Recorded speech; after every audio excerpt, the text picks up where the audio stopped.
Jeffrey Epstein appeared first, not as a man, but as a shadow moving effortlessly between presidents, billionaires, and royalty.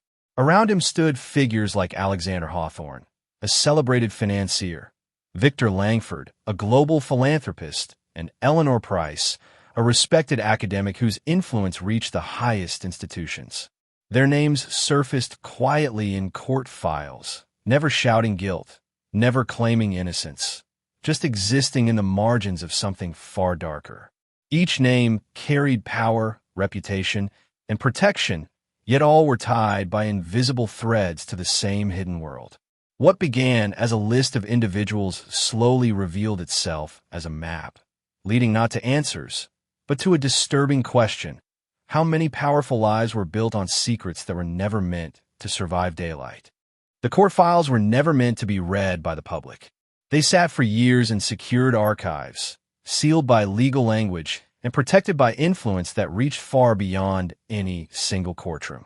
When parts of those documents were finally unredacted, the release was quiet, almost careless, as if no one expected the world to notice. Yet within those pages were names that shaped industries, elections, and global narratives.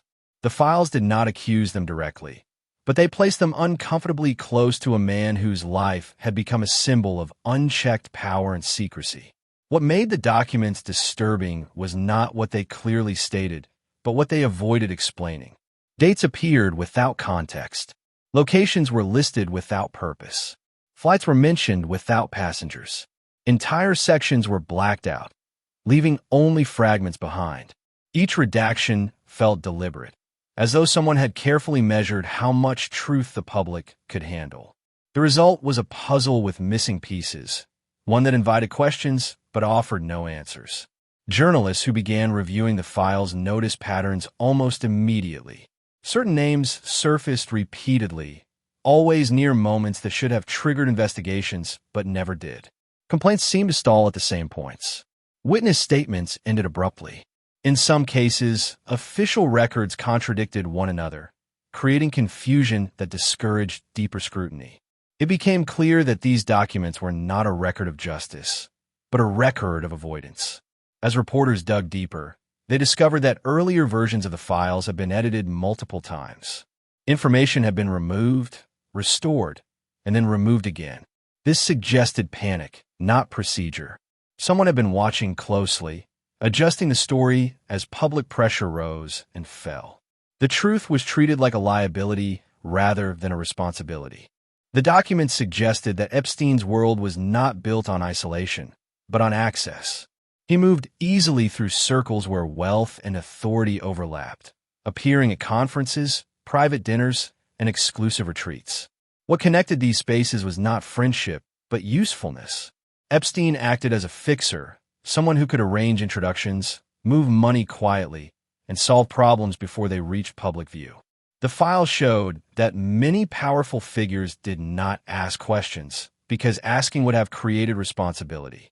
Within the records, a pattern emerged that pointed to a system rather than a conspiracy. Individuals were linked through foundations, shell companies, and shared investments that crossed borders. Donations flowed into universities, political campaigns, and research programs, often shortly before investigations stalled or headlines disappeared. Nothing was directly illegal on paper, yet the timing raised concerns that could not be ignored. Influence moved faster than law enforcement, and money always arrived first. Private travel appeared again and again in the files. Jets were booked through intermediaries, logs were incomplete, and destinations were listed vaguely. These journeys were described as business or leisure, but they followed the same routes repeatedly. Certain properties were used like hubs, places where guests arrived unnoticed and left without records. The absence of detail became the most telling detail of all. What stood out most was how responsibility was divided until it vanished. No single person controlled the network, which made accountability nearly impossible. Everyone claimed distance, even while benefiting from proximity. The file showed how this structure protected those at the top. When accusations surfaced, blame shifted downward to assistants, managers, or legal teams, while decision-makers remained untouched. The most fragile parts of the files were not the names of the powerful, but the brief mentions of those who had none. Scattered through the documents were references to young women identified only by initials, numbers, or vague descriptions. Their appearances were sudden and short, as if their presence in the record was an inconvenience. Many statements ended without conclusions, leaving behind the sense that their stories were never finished, only interrupted. Background checks on these individuals led to dead ends. Addresses no longer existed. Phone numbers had been disconnected years earlier. Some records showed name changes that could not be traced. Others stopped abruptly, as though the person had stepped out of documented life entirely. Investigators later noted that this kind of disappearance rarely happens by chance. It usually follows fear, pressure, or an agreement that promised safety in exchange for silence. The file suggested that several of these women had tried to speak at different times. Complaints were filed, then withdrawn. Interviews were scheduled, then canceled. In some cases, official notes described witnesses as unreliable without explanation. These dismissals appeared repeatedly, creating a pattern that raised serious concerns. The system seemed prepared to doubt them long before it listened. What made the situation darker was the lack of follow-up. Once a name disappeared from the record, no effort was made to find it again.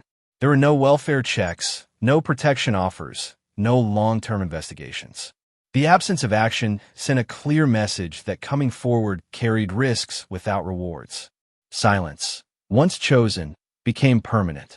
Years later, journalists and advocates tried to locate these women, but the trail was cold. Some were believed to have left the country. Others were rumored to be living under new identities. A few were thought to have returned to ordinary lives, carrying experiences that would never be officially ACNO. Money appeared in the files not as background detail, but as an active force shaping outcomes. Financial transactions surfaced at critical moments, often just before legal pressure intensified or public attention grew uncomfortable. Settlements were arranged quickly and quietly, framed as routine agreements rather than urgent damage control. On paper, they resolved disputes. In reality, they removed stories before they could be heard. Non-disclosure agreements became a recurring presence. These contracts were written broadly, covering not only specific events, but entire periods of time. Signing meant more than silence. It meant surrendering the right to remember publicly. Violating them carried threats of crushing financial penalties, ensuring that fear outlasted the payment itself. For those with limited resources, the choice was simple and devastating. The files also showed how money traveled through indirect paths. Funds moved through charities, consulting fees, and research grants that served no clear purpose. These transactions created distance between actions and accountability.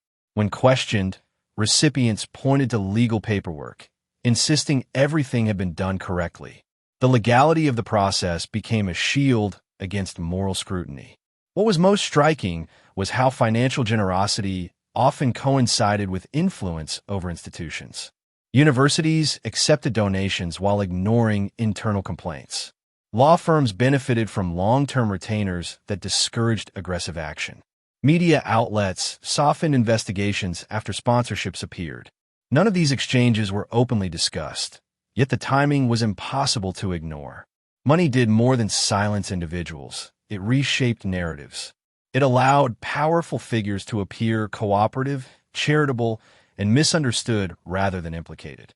Public relations campaigns reframed allegations as attacks or misunderstandings. Lawyers spoke louder than victims ever could. The moment Epstein died, the direction of every investigation changed. His absence created a vacuum that no document or witness could fully replace.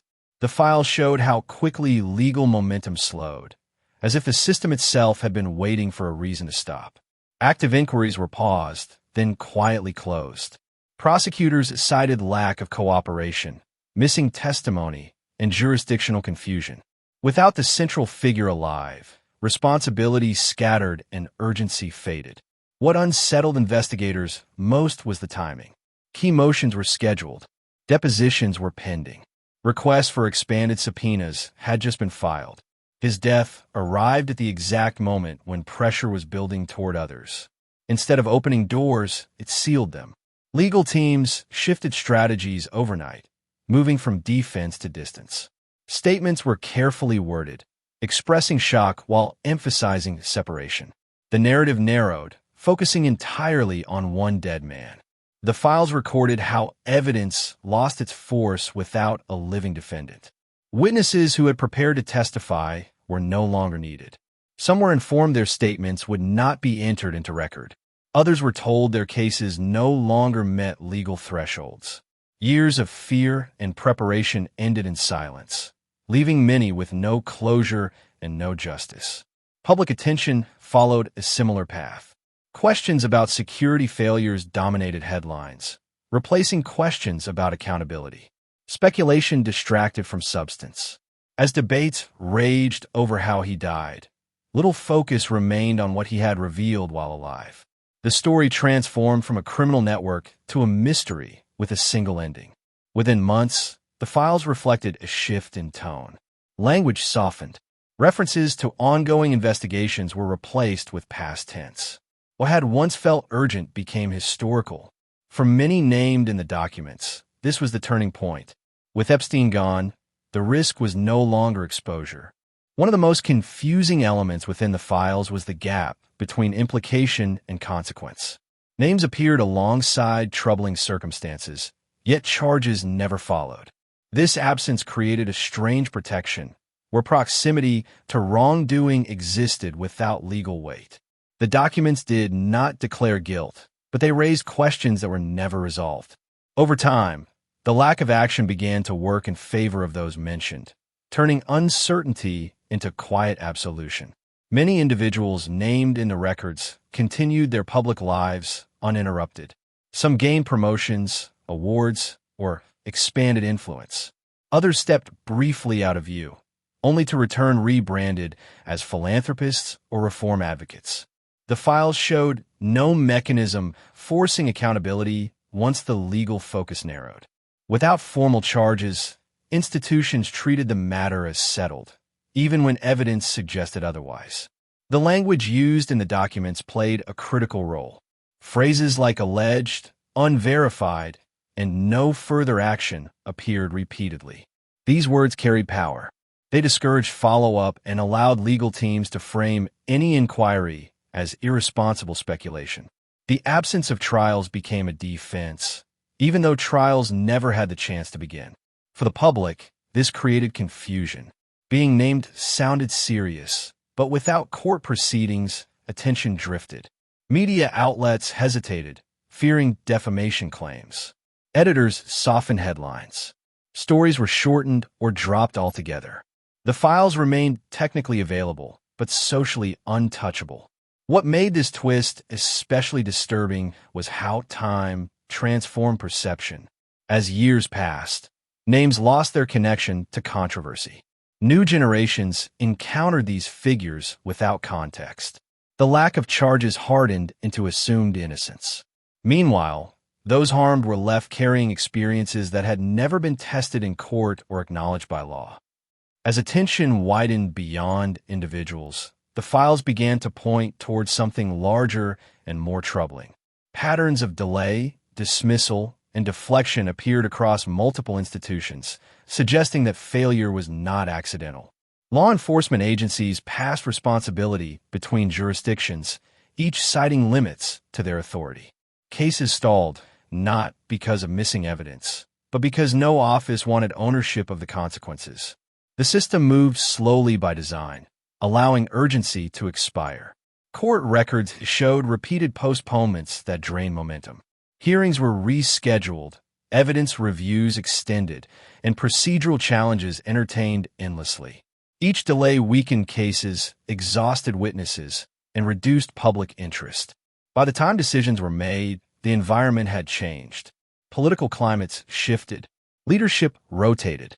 What once seemed unacceptable became inconvenient to revisit.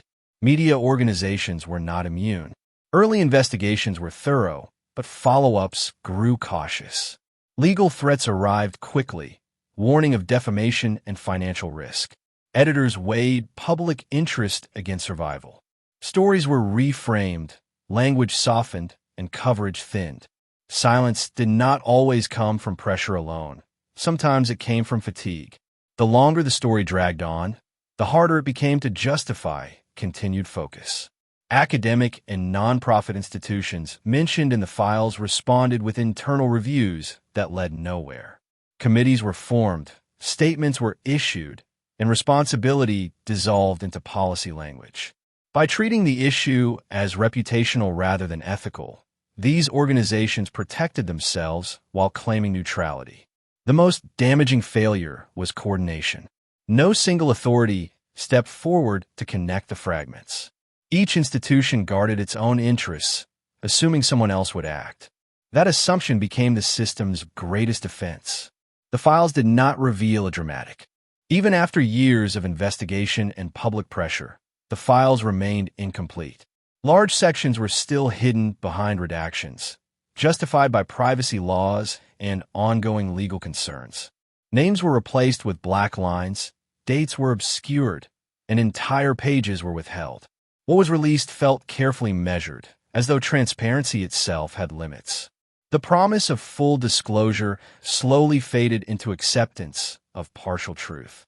Researchers who continued examining the documents noticed contradictions that could no longer be explained. Some timelines did not align. References pointed to missing attachments that were never recovered. Footnotes mentioned evidence that was not included. These gaps suggested that the files were not a final record, but a version shaped by negotiation and compromise. The truth existed, but not in one place. Public interest eventually moved on.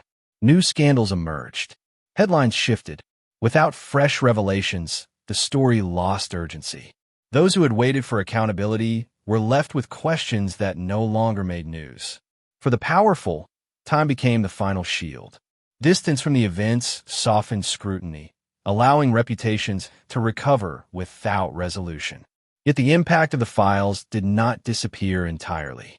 They changed how some people viewed wealth and influence. Trust in institutions weakened.